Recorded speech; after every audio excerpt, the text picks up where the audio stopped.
Magandang Pilipinas, ako po si Christian Caragayan at kayo'y nakatutok sa DOS TV Bantay Bulkan.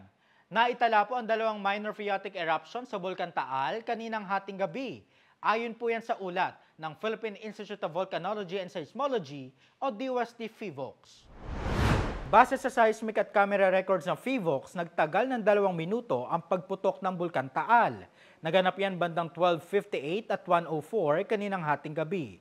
Nagbuga ito ng plume na umabot sa higit 1,000 metro ang taas mula sa crater ng bulkan. Sa ngayon nananatili pa rin sa alert level 1 ang Bulkan Taal.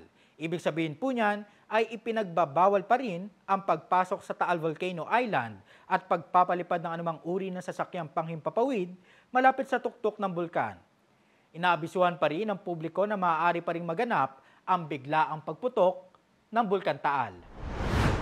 At para laging updated sa lagay ng mga bulkan sa Pilipinas, i-follow lamang ang social media accounts ng DOS TV at ng DOST PHIVOLCS.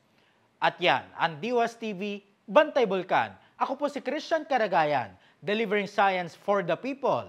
One DOST for you.